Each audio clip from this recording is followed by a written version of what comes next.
It is the duty of every member of the Royal Canadian Mounted Police charged with the care and operation of a police car or other vehicle to see that it is maintained in a serviceable condition and ready for use at a moment's notice. No point or fundamental care is to be neglected. When driving a transport, drivers must drive with due care, attention, and with safety.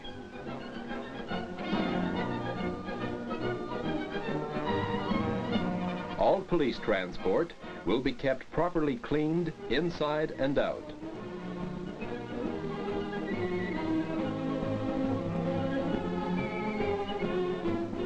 The body of the car must be thoroughly washed and free from grit before polishing.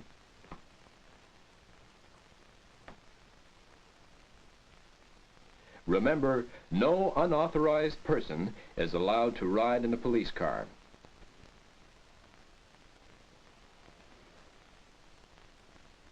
Before proceeding on patrol, see that the radiator is full of water and properly circulating, for this is very important in keeping your engine cool. The fan is also an important part of the cooling system, so check the driving belt. Look at the spark plug connections, where sometimes they become disconnected. The battery must be frequently checked for water and make sure there is no corrosion on the terminal posts. Check the oil when the engine is not in motion. This will give you a true measurement. Examine the tires frequently to see that they are in good condition and up to the pressure recommended by the manufacturer.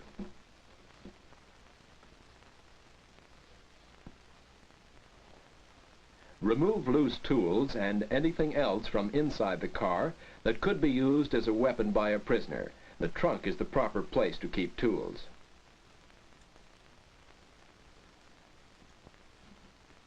A first aid kit is supplied to every car. This kit must be kept in good order and condition.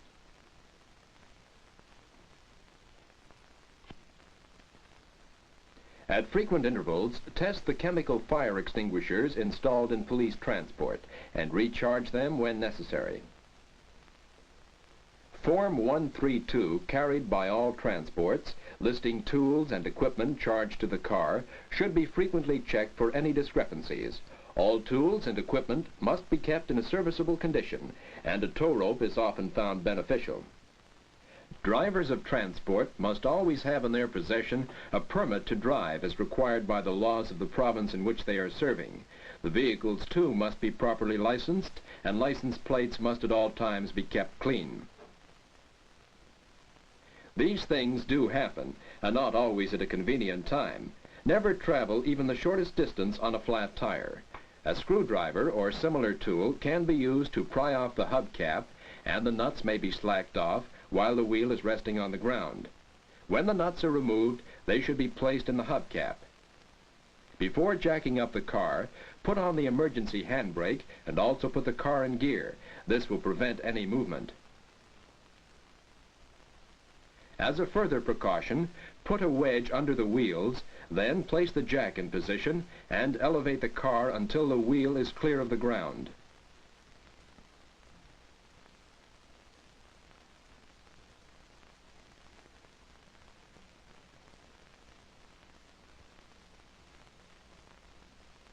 The wheel changed, the nuts placed on hand tight, lower the car and tighten the nuts evenly. Replace the hubcap.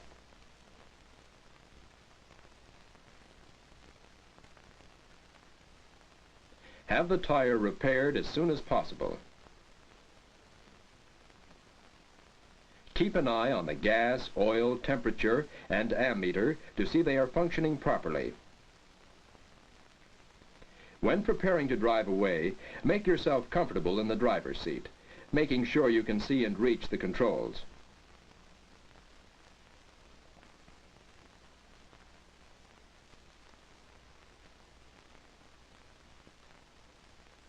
Before driving away, see that the emergency brake is off. Disengage the gears by placing the gear shift in neutral. As a further safety measure, disengage the clutch by pressing it to the floorboard. This relieves the strain on the motor. Turn on the ignition key and engage the starter. If the motor is cool and sluggish in starting, use the choke sparingly until the motor is warmed up and running smoothly. With an automatic choke, this action is unnecessary.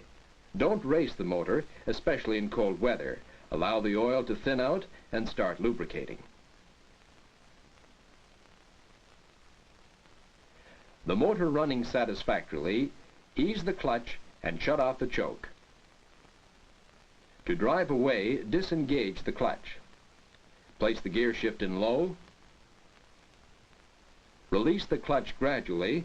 At the same time, step on the accelerator with the right foot, feeding gas lightly to the motor. As the car gathers headway, disengage the clutch, place the gear shift in second, and then release the clutch. As the car gains more speed, disengage the clutch, place the gear shift in high.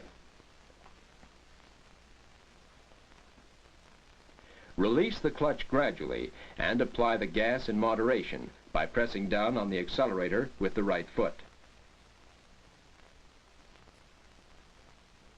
Don't ride the clutch. Glance occasionally at the gauges and drive with both hands on the wheel.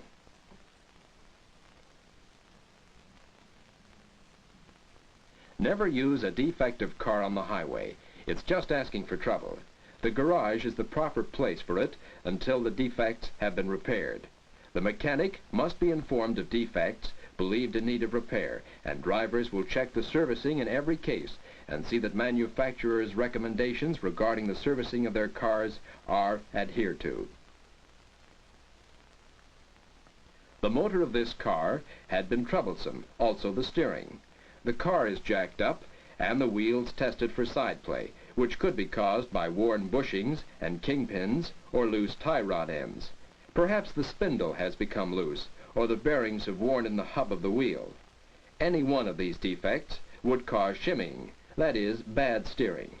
The tires are examined to see if the wheels are out of alignment, for this causes bad steering and wear on tire edges. If this is found to be the case, the wheels must be properly aligned at a service station which does this particular kind of work.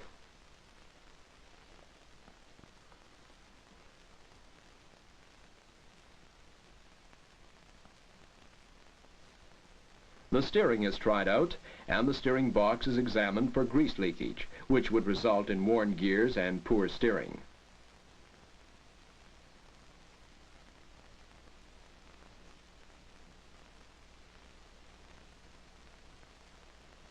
Defects repaired, the car is placed on the hoist for an oil change and grease job. Proper lubrication is important.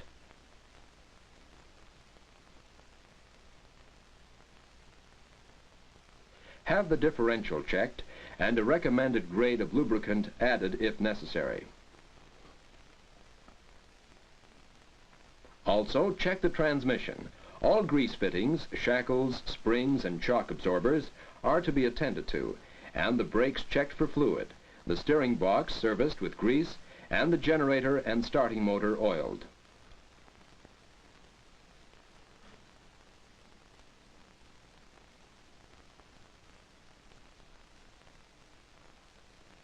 All electrical equipment will be checked, including the horn.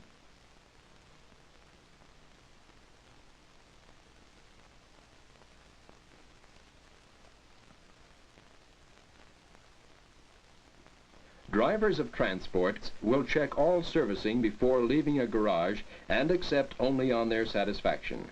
Remember, a car in good running order is a safe car when driven by a careful driver.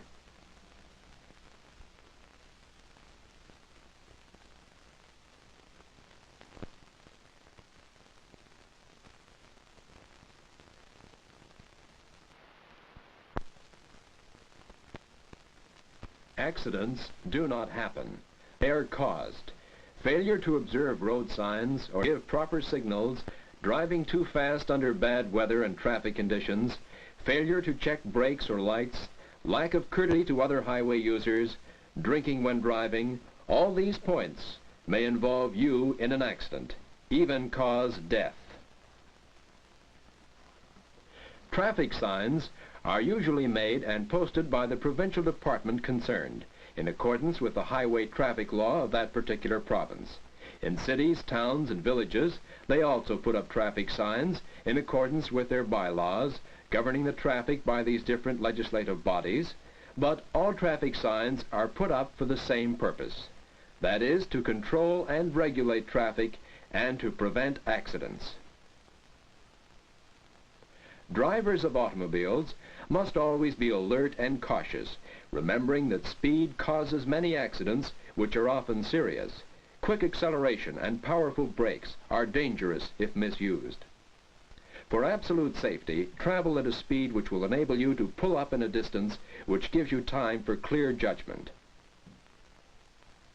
Coming on to a major road, always stop and be certain the way is clear before again proceeding.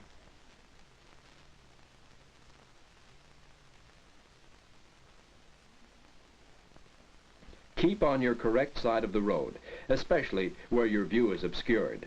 For instance, on hills, there is always the chance that a car coming from the opposite direction will meet you on top. Never be a road hog like this car.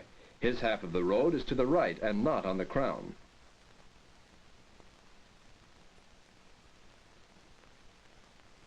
Look out for this reckless driver. And the man who unexpectedly makes a U-turn in the middle of the street.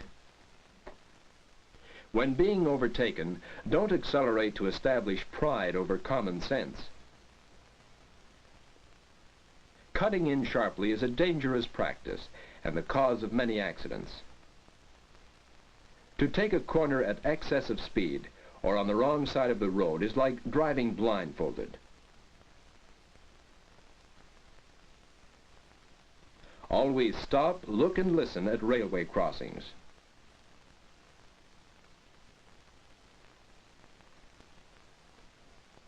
Keep an eye on cyclists. They may swerve in your path. And the dog that runs free. Where a ball rolls across the street, someone will follow. Exercise great caution when approaching a school zone. Children have a habit of dashing in front of a car. Promptly obey the signals of the school patrol. These youngsters do a wonderful job.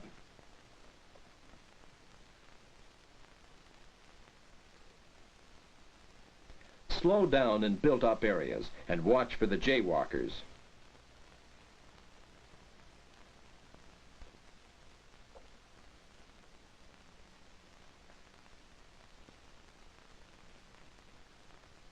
Watch for the pedestrian who dashes out from the front or back of stationary vehicles. Stop for stationary streetcars. See that the passengers safely alight and board before proceeding on your way.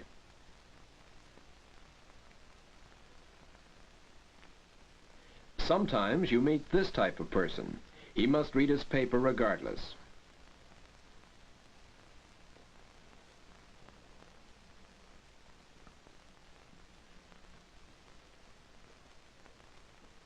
When climbing a steep hill, put your car in low gear. It gives you more power.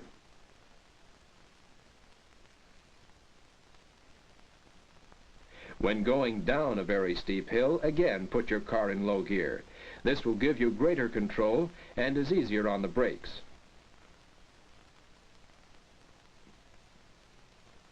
Parking on the downward grade of a hill, turn the front wheels of the car inward so they rest against the curb. Put on the handbrake and leave the car in reverse gear. Parking on the upward grade of a hill, turn the front wheels of the car outward. Put on the handbrake and leave the car in low gear. Don't park at roundabouts or street corners. When parking near a fire hydrant, see that you park in accordance with city bylaws. Double parking is a hazard. Remember what you think of other motorists when they double park. Always indicate with a hand signal when you are stopping to park. Choose a parking place that is not likely to inconvenience or obstruct other traffic. Get out of the car on the side nearest the curb and see that the doors are locked. Pulling out from the curb with an obstructed view has caused many accidents. Be sure your road is clear.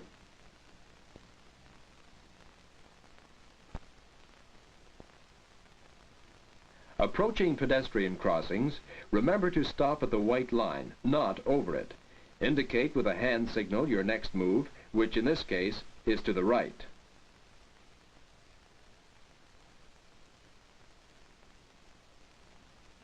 This signal indicates to the left. Always keep in the proper lane, that is, the side you are going to turn from. Watch the motorist ahead. He may stop.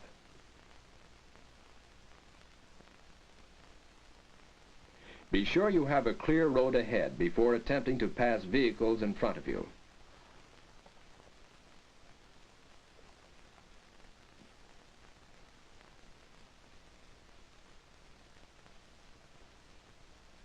In cases of accidents involving police cars, the driver may be held responsible for any damage caused by his vehicle to any other vehicle, property, or injuries to persons through his negligence.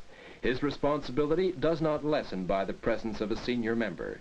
However, a senior member's duty is to see that no negligence is permitted and traffic laws are abided by. Neglect on his part will render him liable as the actual driver. All damages to police transports, breakages, or loss of parts or equipment must be reported through the proper channels without delay. When driving at night, dim your headlights. Many an accident is caused through an inconsiderate driver with dazzling lights. Speeding on ordinary roads, gravel roads, or wet, greasy paved roads has only one ending: disaster. Unavoidable accidents do occur, but many are due to carelessness and inconsiderate driving. Here is the tragic evidence of speeding. Trying to pass vehicles near the brow of a hill. Rolled into a ditch as a result of dazzling headlights. Entered a major road without stopping. Caused by excessive speed on wet paved highway. Failed to stop, look and listen at level crossing. Liquor and gasoline are bad mixers. Overtaking when road ahead was not clear. Making a sudden U-turn on the highway. Cutting in too quickly.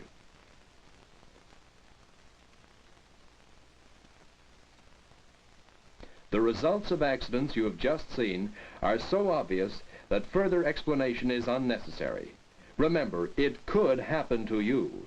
Exercise care, caution, and consideration for others.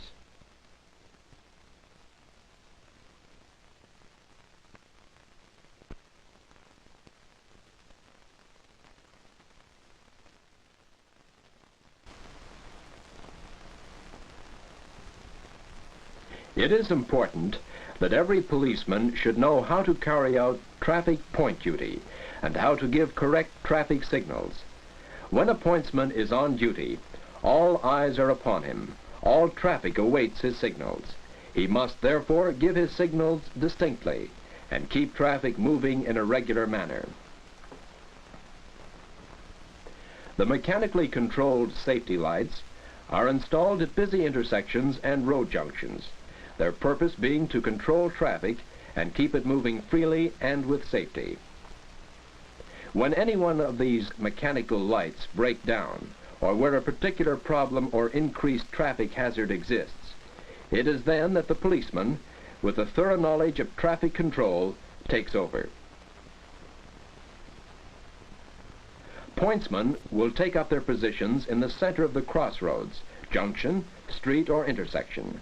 Their duty is to control traffic by hand signals, which must be precise and definite. They will take command of traffic at once, and signal each stream of traffic through their point. Traffic must not be delayed but kept moving in a safe and expeditious manner.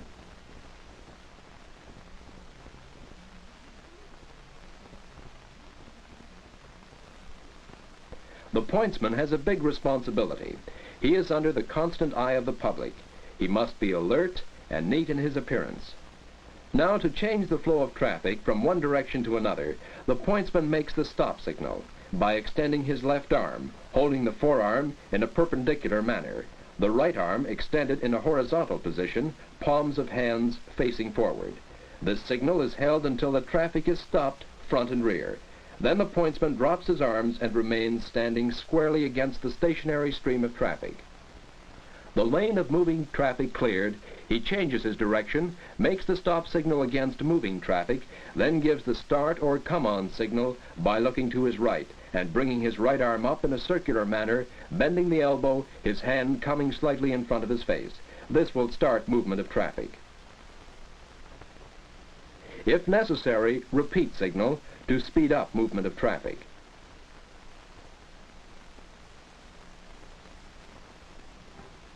He then looks to his left and brings his left arm up in a circular manner, bending the elbow, his hand coming slightly behind his left ear.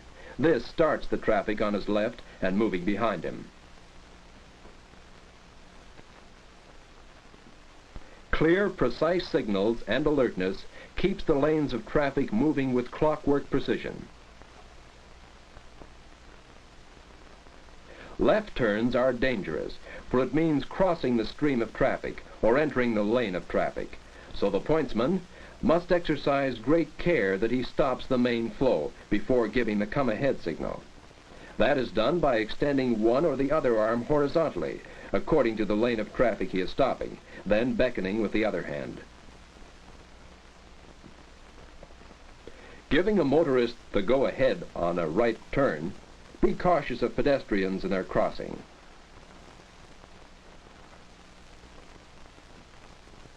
The pointsman must be courteous to the public in general. At the same time, he must see the rules of the road are upheld.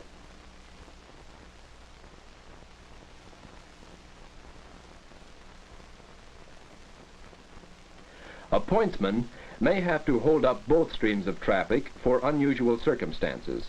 A crippled person, aged, or blind wanting to cross the intersection. Once the traffic has been stopped, he may assist the infirm person across the intersection. The pointsman may be sure that while he is doing this, all eyes are upon him.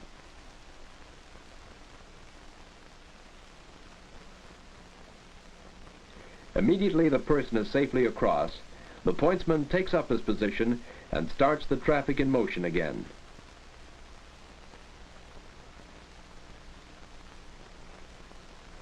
Pointsmen are visited by their superiors from time to time.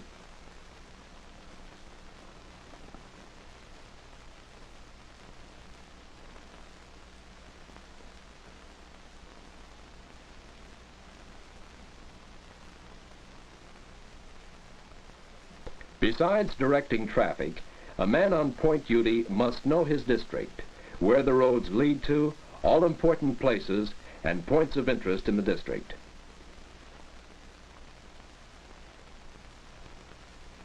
And remember, the public at large, and drivers of vehicles in particular, appreciate proper signals from the pointsman. To this end, those employed on point duty must ensure that only clear and unmistakable signals are given.